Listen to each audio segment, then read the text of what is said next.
ပြည်သူတွေဟာဆင်းရဲဒုက္ခပေါင်းစုံကြုံလာရပါတယ်။ဒါပေမဲ့အခုတော့ပြည်သူတွေကိုပြောင်းလို့ပေးနိုင်တဲ့မျှော်လင့်ချက်လေးတစ်ခုရှိလာခဲ့ပါတယ်။အဲ့ဒါကတော့အဆိုရနာမည်ကြီးကောင်မလေးဥတာဖြစ်ပါတယ်။အခုလဲဥတာဟာသူ့ရဲ့ပထမဆုံးရှိုးပွဲကိုကျင်းပနေတာဖြစ်ပြီးဒီပွဲကိုလူဖီတို့အဖွဲ့သားတွေလည်းရောက်နေခဲ့ပါတယ်။ဥတာကိုဓာတ်ပုံထဲမှာပဲမြင်မှုခဲ့တဲ့ကောက်ရုပ်အုပ်ထုပ်အဖွဲ့သားတွေကလည်းမကြခင်မှာရှိုးပွဲစားတော့မှဖြစ်တာကြောင့်ရင်ခုန်နေကြပါတယ်။ဒီချိန်မှာပဲရုတ်တရက်ကျွင်းကြီးကအမှောင်ကျသွားပြီးရှိုးပွဲဟာစတင်လာခဲ့ပါတယ်။စီမံမှာလည်းဥတာဟာလှပတဲ့ကောက်ကွက်တွေနဲ့တီဆူဖြော်ပြလိုက်တာကြောင့်ပြည်သက်တွေအားလုံးအယူမှုဖြစ်ကုန်ကြပါတယ်။ TV ဒီမှာလည်း live လွှင့်ခဲ့တာဖြစ်ပြီးတော့တကဘာလုံးကလည်းသူရှိုးပွဲကိုကြည့်နေကြတာဖြစ်ပါတယ်။ဒီလိုနဲ့တရှင်တစ်ပုတ်ပြီးသွားတော့ဥတာဟာပြည်သက်ကိုမေးဆက်လိုက်တာကြောင့်တကွန်းလုံးသူ့နာမည်ကိုအော်ပြီးအားပေးနေကြပါတယ်။ဒီချိန်မှာပဲလူဖီယာရုတ်တရက်ဆိုသလိုဥတာရဲ့အရှိကိုရောက်လာပြီးသူ့ကိုမှတ်မိလားလို့မေးလိုက်ပါတယ်။ဥတာကလည်းလူဖီကိုမှတ်မိသွားပြီးပြစ်ဖက်လိုက်တာကြောင့်အားလုံးဟာပါဇက်အဟောင်းသားဖြစ်သွားကြပါတယ်။အဲဒီနောက်သူ့ရဲ့အဖွဲ့သားတွေကလှမ်းမေးလိုက်တဲ့အခါမှာတော့လူဖီကဥတာဟာရှန့်ရဲ့သမီးဖြစ်ကြောင်းပြောလိုက်ပါတယ်။ဒါကိုကြားလိုက်တဲ့လူတွေကလည်းနောက်တစ်ခါအံ့ဩသွားခဲ့ရပြန်ပါတယ်။ဒီချိန်မှာပဲစင်မောပင်လယ်ဓမြလူစောတွေတက်လာခဲ့ပြီးဥတာကိုပြန်ပြီးဆွဲဖို့လုပ်ပါတယ်။အဲ့ဒီနောက်ပစ်ကမားရဲ့အဖွဲ့သားတွေကလည်းရောက်လာခဲ့တာကြောင့်ကိစ္စတွေကပိုရှုပ်လာခဲ့ပါတယ်။ဒီချိန်မှာပဲကောက်ရုပ်အုပ်ထုပ်ဖွဲ့သားတွေကလည်းစင်မောတက်လာခဲ့ပြီးဥတာကိုပြန်ပြီးဆွဲမဲ့ပင်လယ်ဓမြတွေကိုတိုက်ခတ်လိုက်ပါတယ်။ဥတာကတော့အားလုံးကိုရမပြစ်ကြဖို့တားလိုက်ရင်ရှိုးပွဲကိုချစ်ချစ်ခင်ခင်နဲ့ဆက်ကြည့်ကြဖို့ပြောပါတယ်။ဒါပေမဲ့ပင်လယ်ဓမြတွေကလက်မခံတဲ့အခါမှာတော့ဥတာဟာ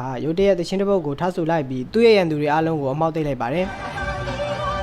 အဲ့ဒီနောက်သူ့ရဲ့ကဘာအစ်စ်မှာလူသားတွေကိုတချင်းနဲ့ပျော်ရွှင်အောင်လုပ်ပြီးမှဖြစ်ကြောင်းနဲ့ရေတက်တဲ့ကဘာအစိုးရကိုလာမနောက်ရှက်ဖို့တတိပေးလိုက်ပါတယ်။အဲ့ဒီအချိန်မှာပဲကဘာအစိုးရကဥတာဟာကြောက်စရာကောင်းတာတစ်ခုကိုလုံးနေကြောင်းနဲ့ Top Music ကိုင်းနူးမလာခင်အချိန်မီတားဆီးရမည်ဖြစ်ကြောင်းပြောလိုက်ပါတယ်။ Top Music ကဟာဂျေးပိတ်ထားတဲ့မိစ္ဆာကြီးဖြစ်ပြီးအခုလဲဥတာကိုဖမ်းဆီးဖို့အတွက်နာမည်ကြီးဗိုလ်ချုပ်တွေဟာရေတက်အုပ်စုကြီးနဲ့အကုန်ထွက်လာကြပါတယ်။ဒီအချိန်မှာတော့ဥတာဟာပြည်သက်တွေကိုဖျော်ဖြေပေးရင်းနဲ့သူဖန်တီးထားတဲ့ကဘာအစ်စ်မှာနေရင်ဆေးရဲဒုက္ခဆိုတာမရှိတော့ဘူးလို့ပြောနေပါတယ်။လူဗီတို့ဖွဲ့သားတွေကတော့ထုံးစံအတိုင်းအစားစားရဲ့အလုံးရှုံနေကြပြီးအဲ့ဒီအချိန်သူတို့ဖွင့်တာကိုဥတာရောက်လာခဲ့ပါတယ်။အဲ့ဒီနောက်အချင်းချင်းမိတ်ဆက်လိုက်ကြပြီးလူဖီဟာလည်းဥတာနဲ့ပြန်တွေ့ရတဲ့အတွက်ပျော်ရွှင်နေခဲ့ပါတယ်။ဒီအချိန်မှာပဲဥတာဟာလူဖီကိုရှက်ကမင်မာလင်းလို့မေးလိုက်ပြီးလူဖီကတော့သူမသိဘူးလို့ပြန်ဖြေလိုက်ပါတယ်။အဲ့ဒီနောက်လူဖီရဲ့အဖွဲ့သားတွေဟာသူနဲ့ဥတာရဲ့အတိတ်အကြောင်းကိုသိချင်တာကြောင့်လူဖီကိုပြပြလိုက်ပါတယ်။လွန်ခဲ့တဲ့12နှစ်ကလူဖီတို့ရွာလေးကိုရှက်နိုရောက်လာခဲ့ပြီးဥတာကလည်းသူတို့နဲ့အတူတူပါလာခဲ့ပါတယ်။လူဖီနဲ့ဥတာလည်းအချင်းချင်းပြိုင်ဆိုင်နေကြရင်လည်းတငယ်ချင်းတွေဖြစ်လာကြပါတယ်။ဥတာဟာတချင်းဆိုရတာအယံဝါသနာပါပြီးတော့ရှက်ကိုလည်းသူ့ရဲ့အဖေရင်းတယောက်လိုမျိုးချစ်ခဲ့ပါတယ်။ဒါပေမဲ့လူဖီတို့ရွာကိုရှက်နောက်တစ်ခါပြန်ရောက်လာခဲ့တဲ့အခါမှာတော့ဥတာပါမလာတော့ပဲ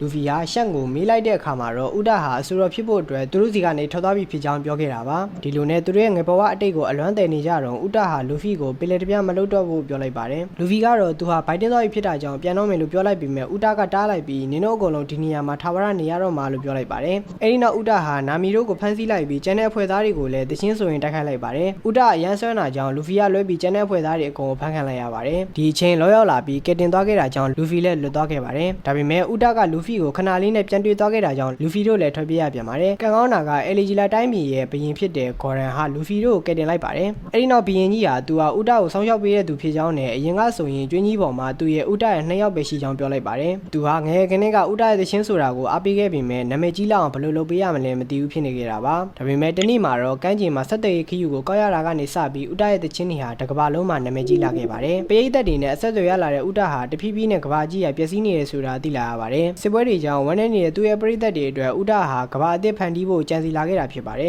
ဒါပေမဲ့ရုတ်တရက်စကားကောင်းနေတော့မှပဲသူတို့နောက်ကိုဥတာရောက်လာခဲ့ပါတယ်အဲ့ဒီနောက်ဥတာဟာလူပီတို့ကိုတိုက်ခိုက်လိုက်ပြီးမဲ့လောကြောင့်သူတို့အားလုံးထွက်ပြေးနိုင်ခဲ့ပါတယ်အဲ့ဒီနောက်လောဟာဒီကျွန်းမှာရေတက်တရောက်နေခဲ့တာဖြစ်ကြောင်းနဲ့မကြခင်မှာအကြောင်းစုံကိုသိရတော့မှဖြစ်ကြောင်းလူဖီကိုပြောလိုက်ပါတယ်ဒီချိန်မှာပဲဥတာကဘင်းကြီးခေါ်ရန်နဲ့ရှိနေခဲ့ပြီးသူမဟာ Talk Music ရဲ့မိစ္ဆာကြီးကိုနှိုးမှဖြစ်ကြောင်းပြောရင်ခေါ်ရန်ကိုချိုထားလိုက်ပါတယ်ဒီချိန်မှာထွက်ပြေးလာတဲ့လူဖီတို့ကသူတို့ရဲ့တင်မောကြီးစုနီဟာအကောင်လေးတစ်ကောင်ဖြစ်နေခဲ့တာကိုတွေ့လိုက်ပါတယ်ဒီချိန်မှာပဲကျွန်းရဲ့အနားကိုရေတက်တရောက်လာခဲ့ပြီးဥတာပြန်ပြီးဆွဲထားတဲ့ပြည်သူတွေကိုကဲဖို့လုပ်ပြီးမဲ့လူဖီတို့အပါဝင်ကျွန်းမော့ကလူတွေအားလုံးဟာအိပ်ပျော်နေတာကိုတွေ့လိုက်ရပါတယ်ဒီချိန်ရေတက်အရာရှိရဲ့အနားကိုဥတာရောက်လာခဲ့တာကြောင့်ရေတက်သားတွေဟာဥတာကိုတက်ဖို့လုပ်ပါတယ်ဒါပေမဲ့ဥတာဟာအခုကျွန်းပေါ်မှာလူတွေအားလုံးဟာအိပ်ပျော်နေတာဖြစ်ပြီးတော့တကယ်လို့သူ့ကိုတက်လိုက်ရင်ဒီလူတွေကဘယ်တော့မှပြန်နိုးမလာနိုင်တော့ဘူးလို့ပြောလိုက်ပါတယ်အဲဒီနောက်ဥတာမှုတစ်မျိုးကိုကိုက်စားနေခဲ့ပြီးတော့အဲ့မူဟာမအိပ်ချင်ပဲလူတွေရဲ့ခန္ဓာကိုယ်လန်းဆန်းစေပါတယ်ဒါပေမဲ့စားရများသွားရင်တော့ဒီလူဟာတေးရမှာပါရေတက်အရာရှိဟာဥတာကိုနင်လူတွေအားလုံးကိုတတ်မလို့လားလို့မေးလိုက်ပေမဲ့ဥတာကတော့စိတ်ဝင်းကြီးဆိုတာခန္ဓာကိုယ်ထက်အရေးပါတာကြောင့်စိတ်ကူးရင်ကဘာထဲမှာတော့ဒီလူတွေဟာထာဝရအသက်ရှင်နိုင်မှာဖြစ်ကြောင်းပြောလိုက်ပါတယ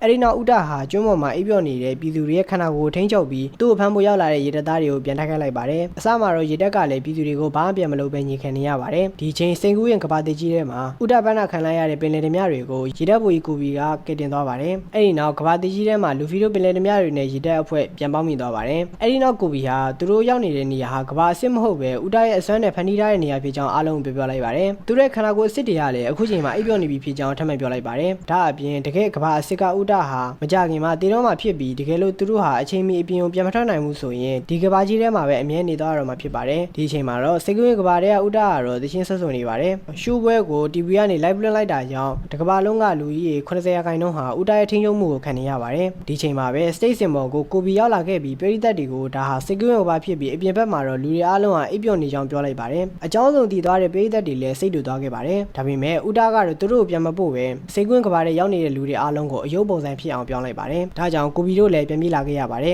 ဒီအချိန်မှာပဲဦးတာရဲ့အားနည်းရက်ကိုရှာဖို့မြေရောက်ခန်းနဲ့ရောက်နေကြတဲ့ Robin တို့ဟာကြောက်တုံးဆဲအုပ်ကြီးတွေနဲ့တိုက်ခိုက်နေရပါတယ်ဒါပေမဲ့လူချင်းတဲ့အချက်ကိုရသွားခဲ့တဲ့ Robin တို့လည်းစမတိုက်တော့ပဲလူဖီတို့စီပြန်လာခဲ့လိုက်ပါတယ်အဲ့ဒီရှာတွေ့ခဲ့တဲ့နီးတန်းကတော့ဦးတာက Talk Music ကိုတုံးလိုက်တဲ့အချိန်မှာမိစာကြီးတကောင်ဟာစိတ်ကူးရင်ကဘာမှာရောတကယ်ကဘာစစ်မှာရောပေါ်လာမှာဖြစ်ပါတယ်အဲ့ဒီအချိန်မှာမိစာကြီးကိုကဘာနှစ်ခုလုံးမှာပြန်နှုတ်တက်ခဲ့ရမှာဖြစ်ပြီးနိုင်သွားခဲ့ရင်တော့သူတို့ကစိတ်ကူးရင်ကဘာတွေကထွက်ခွင့်ရမှာဖြစ်ကြောင်း Robin ကပြောလိုက်ပါတယ်တကယ်ကဘာစစ်မှာမိစာကြီးကိုရှန်ကတိုက်ခတ်မှာဖြစ်ကြောင်းဘီရင်ကြီးခေါ်တန်းကဝင်ပြောလိုက်ပါတယ်အဲ့ဒီနောက်လူဖီလည်းအဲ့ဒီနေရာကနေချင်းချင်းထွက်ပြေးလာခဲ့ပြီးစိတ်ကူးရင်ကဘာတွေကဦးတာစီရောက်လာခဲ့ပါတယ်အဲ့ဒီနောက်လူဖီဟာဦးတာကိုဒီလိုလုံးနေတာရပ်ဖို့ပြောလိုက်ပေမဲ့ဦးတာကတော့လက်မခံခဲ့ပါဘူးအဲ့ဒီနောက်လူဖီနဲ့ဦးတာအချင်းချင်းတိုက်ခိုက်လိုက်ကြပါတယ်လူဖီကစိတ်ကူးရင်ကဘာကိုဖန်တီးထားတဲ့ဦးတာကိုအနိုင်မယူနိုင်တဲ့အပြင်သူ့ရဲ့ကောက်ရုပ်အုပ်ထုပ်ကပါဦးတာဆွဲဖေးတာခံလိုက်ရပါတယ်အဲ့ဒီနောက်ဦးတာဟာသူဒီလူဖြစ်လာခဲ့တာဟာရှန်ကျောင်းဆိုတာပြောလိုက်ပါတယ်ဦးတာဟာရှန်ကိုအဖေတယောက်လိုမျိုးချစ်ခဲ့ပေမဲ့ရှန်ကတော့သူ့ကိုအယ်လီဂျီယာမြို့မှာတယောက်တည်းထားခဲ့တာဖြစ်ပါတယ်အဖြစ်အပျက်ကတော့ဒီလိုပါရှန်တို့တွေအယ်လီဂျီယာမြို့ကိုရောက်လာတဲ့အချိန်တချင်းဆိုကောင်းတဲ့ဦးတာဟာချက်ချင်းပဲနာမည်ကြီးလာခဲ့ပါတယ်ဒီတော့ရှန်ကလည်းဦးတာကိုဒီမြို့မှာနေခဲ့မလားလို့မေးလိုက်ပေမဲ့ဦးတာကတော့ရှက်နိုအဖွဲ့နဲ့ပဲပင်လယ်ပြင်ကိုဆက်လိုက်မှဖြစ်ကြောင်းပြောလိုက်ပါတယ်ဒါပေမဲ့ဦးတာမထင်ထားတာကနောက်ရက်မှာတော့အယ်လီဂျီယာတစ်မျိုးလုံးမီးလောင်နေခဲ့တာပါဒါဟာရှန်ကတစ်မျိုးလုံးကိုဓမြတိုက်မီးရှို့သွားခဲ့ပြီးပင်လယ်ထဲကိုပြန်ထွက်သွားခဲ့တာဖြစ်ပါတယ်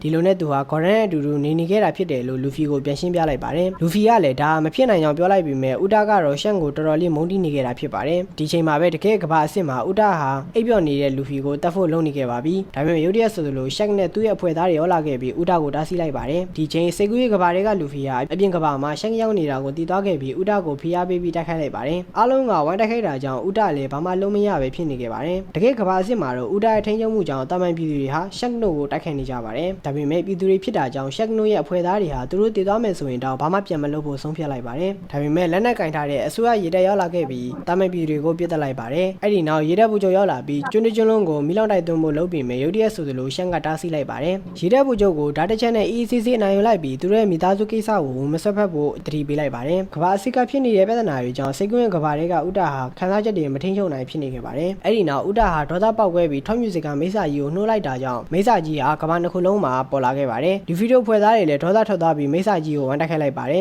ဆေးလွတ်နေတဲ့ဦးတာလည်းလူဖီကိုပြင်းပြင်းထန်ထန်တိုက်ခိုက်လိုက်ပြီးနောက်ဆုံးမှတက်ဖြတ်ဖို့အတွက်လှမ်းနဲ့ထိုးလိုက်ပြီးမဲ့ဘရင်ကြီးကော်ရန်ဟာဂျားရန်နေဝန်ခံလိုက်ပါတယ်ရင်မန်းကိုလန်ဆိုင်နေတဲ့ဘရင်ကြီးလည်းလွန်ခဲ့တဲ့7နှစ်ကအဖြစ်မှန်ကိုဦးတာကိုပြပြလိုက်ပါတယ်တကယ်တော့မြို့ဖြည့်စည်းသူဟာရှက်ကမဟုတ်ပဲဦးတာကိုယ်တိုင်သာဖြစ်ကြောင်းနဲ့အဲ့ဒီအချိန်တုန်းကဦးတာရဲ့ခန္ဓာကိုယ်ကိုမိစ္ဆာကြီးကထိန်းချုပ်ခဲ့တာဖြစ်ကြောင်းပြပြလိုက်ပါတယ်ရှန်ကဦးတာကိုနောက်တာပြစေချင်တာကြောင့်အားလုံးကိုသူ့အပေါ်အပြစ်ပုံချခဲ့တာဖြစ်ပါတယ်အကြောင်းဆုံးတည်သွားတဲ့လူဖီလည်းဦးတာစီကိုပျော်ပြီးပြေးသွားလိုက်ပြီးမဲ့ဦးတာကတော့သူ့ကိုတိုက်ခိုက်လိုက်ပါတယ်ဒီအချိန်ကဘာအစ်စ်မှာတော့ရေတပ်သားတွေဟာပြည်သူတွေကိုတပ်ဖြတ်နေခဲ့ပြီးပင်လယ်ဓမြတွေဟာပြည်သူတွေကိုကယ်တင်နေရပါတယ်ဒါပေမဲ့မိစ္ဆာကြီးကပူပြီးတောင်းကျမ်းလာတာကြောင့်ကဘာနှစ်ခုလုံးကလူတွေကအစီအစဉ်ကြကြနဲ့ပြန်ပြီးတိုက်ခိုက်ဖို့ဆုံးဖြတ်လိုက်ပါတယ်ကဘာအစ်စ်မှာတော့ရှန်တို့ရဲ့အဖွဲ့နဲ့စစ်ကူးရင်ကဘာမှာတော့လူဖီတို့အဖွဲ့အတွဲညီတိုက်ခိုက်နေကြပါတယ်ဒီအချိန်မှာတော့ရှန်ကသူနဲ့ဦးတာပထမဆုံးတွေ့ခဲ့တဲ့အချိန်ကိုပြန်တွေ့နေခဲ့ပါတယ်ဦးတာဟာရှန်တို့ဓမြတိုက်လာတဲ့ရန်နာတစ်တာတွေကနေပါလာခဲ့တာဖြစ်ပါတယ်ဒီချိန်မှာလူဖီရောရှန်ရောဟာကဘာနှစ်ခုလုံးမှာပွဲသိမ်းတိုက်ကွက်တွေထုတ်သုံးလိုက်တာကြောင့်နောက်ဆုံးမှာမိစ္ဆာကြီးလည်းရှော့သွားခဲ့ပါတယ်ဒီချိန်မှာတကယ်ကဘာအစ်စ်မှာဦးတာဟာနောင်တရနေပြီးရှက်နဲ့ပြန်တွေ့ရတာဝမ်းသာကြောင်ပြောနေပါတယ်ဒါပေမဲ့သူတို့ဟာအိပ်ပျော်နေတဲ့လူတွေပြန်နှုံးမလာတာသတိထားမိသွားတာကြောင့်ဦးတာဟာဒီလူတွေကိုစိတ်ကွင်းကဘာတွေကနေပြန်ခေါ်ဖို့တရှင်းထားဆိုလိုက်ပါတယ်မကြခင်မှာပဲလူဖီပါဝင်အားလုံးဟာစိတ်ကွင်းကဘာတွေကနေပြန်ထွက်လာနိုင်ခဲ့ပါတယ်ဒီချိန်မှာပဲရေတက်ရောက်လာခဲ့ပြီးဦးတာကိုသူတို့စီလွှဲပေးဖို့ရှက်ကိုပြောလိုက်ပါတယ်ရှက်ကလည်းဦးတာဟာသူ့သမီးဖြစ်ကြောင်းနဲ့သူ့သမီးကိုသူ့စီကခေါ်သွားခြင်းတေဝုဒပြင်လို့ပြောရင်သူ့ရဲ့ဟာကီကြီးနဲ့ဖြစ်ချောက်လိုက်ပါတယ်ရေတက်ဗိုလ်ချုပ်တွေလည်းရှက်ကိုမရှင်နိုင်မဲ့တိသွားတာကြောင့်အလျှော့ပေးလိုက်ရပါတယ်နောက်တစ်ခါမှာတော့လူဖီတို့ဟာဆန်ဒီပေါ်မှာ